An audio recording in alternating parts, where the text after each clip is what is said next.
เดิมเขาปลาเลิกมากเลยเนาะมอจังหวัดมองจุดมองตอเขานกเขาเลย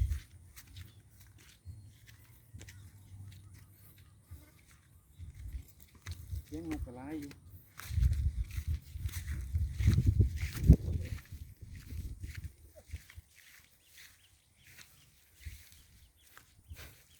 ห่างเปื้อน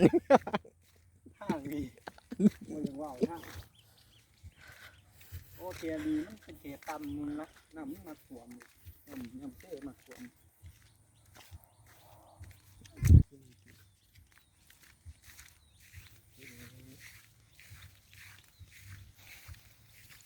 ประมาณเดือน9 เดือน 10นี่น้ำมันมาขึ้นแถวนี้ ฝนตกแห้งมาจ้ะฝนตกแห้งน้ำขึ้น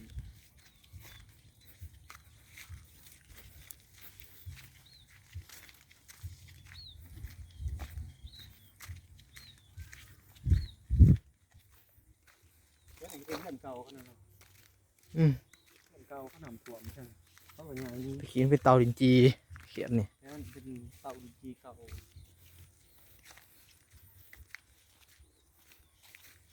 โอ้ย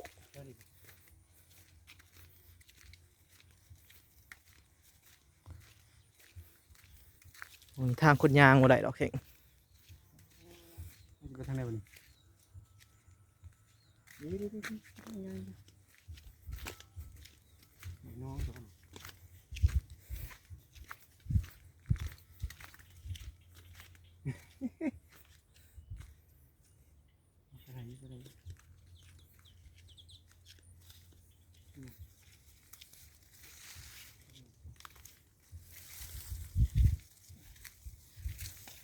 เรียกว่า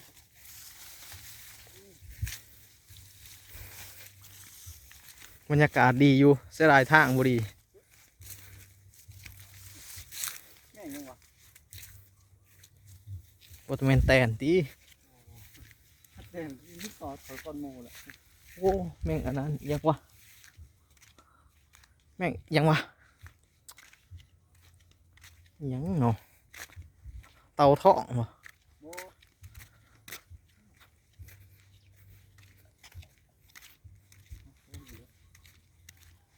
เลี้ยงกล่องดี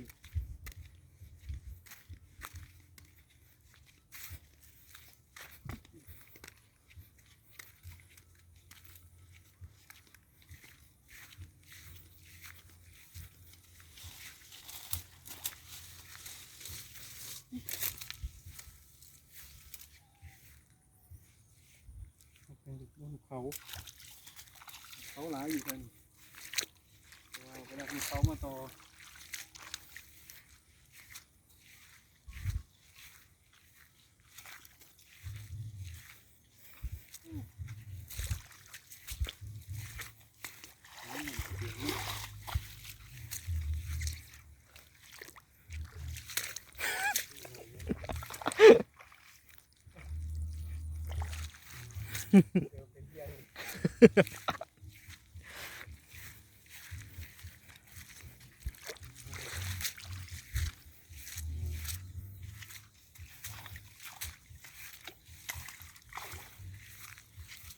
น้องวะ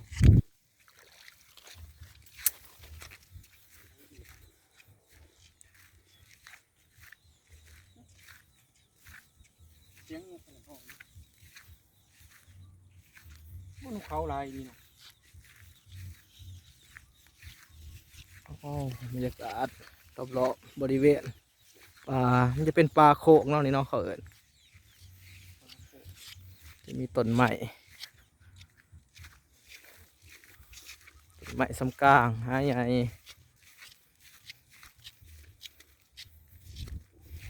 นกเขาน่ะ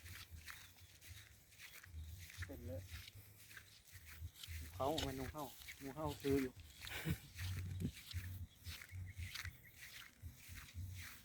ยินบ่เสียง แม่นบ่จัง ปกติเสียงกันหมองต้นไม้หอยแล้วมันนี่ต้นไม้ก็ไม่มีต้นไม้ไงต้นมันหน่อยเพราะว่าคนนี้เสียงเลย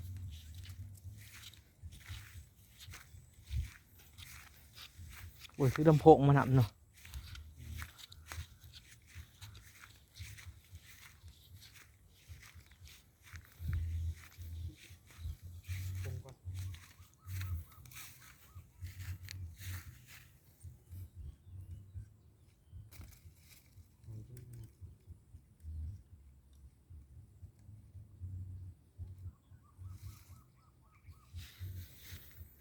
เดียว เห็นไหม นกกระเดียวลายอยู่โอ้ยนี่เห็นหมองหอยเรา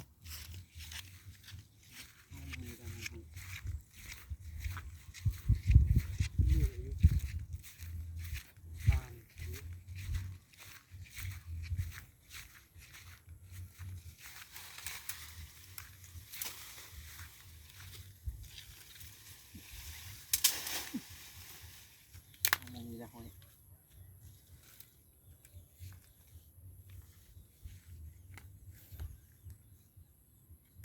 เยอะ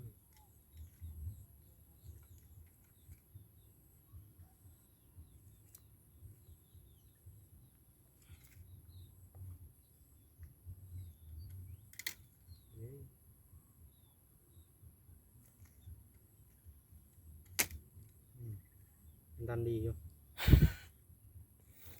ผมมียังต่ำยังดัน เดี๋ยวเราเปิดเสียงนกเนี่ยนกอื่นนะนกกระเดียวนะ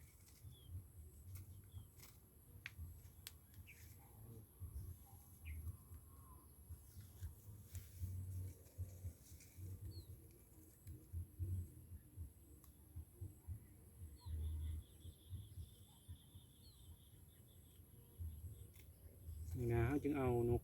น้ำจุกมาต่อนี่เอานกนี้ต่อโอ้ได้ยินว่าเสียงย่ำเสานี่แหงหลายนกมันหากินเพราะว่าปลาท่านี้มันก็อุดมสมบูรณ์ดีเนาะ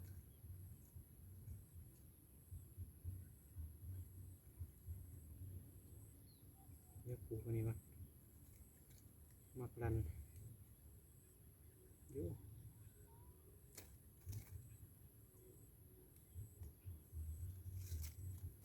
เด็ดเด้อเดี๋ยวเปิดเสียงนกก็ได้เนาะนกคนจุกก็ได้เนาะ เป็นยัง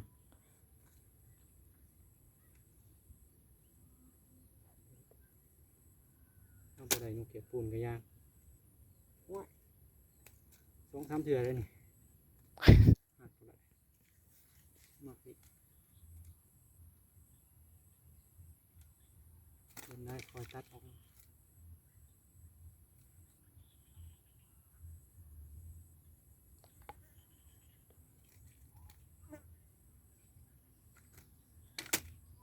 อืม เดี๋ยวก็อาจมีเสียงเขียดเสียงหยังหองอีกแถวนี้เสียงเขียดเสียงกบ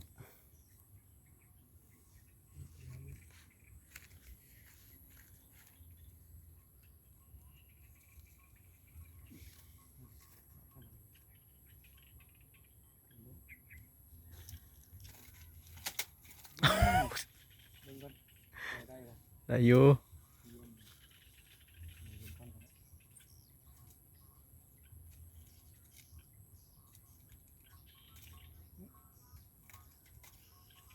บันแห้ง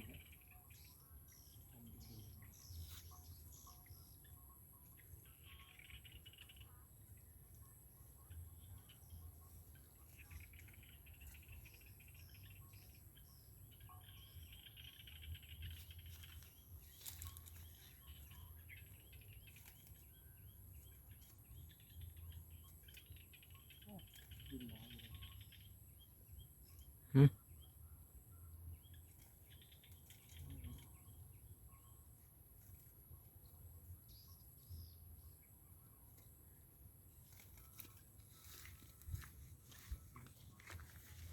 เดี๋ยวเปิดเสียงนกหนึ่งกัน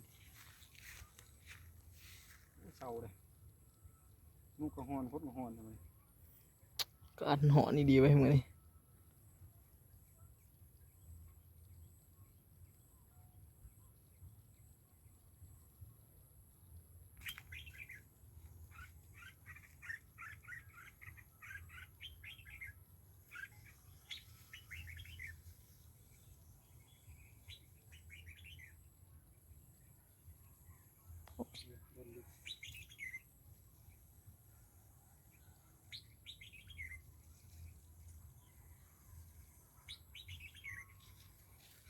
จำลงก่อน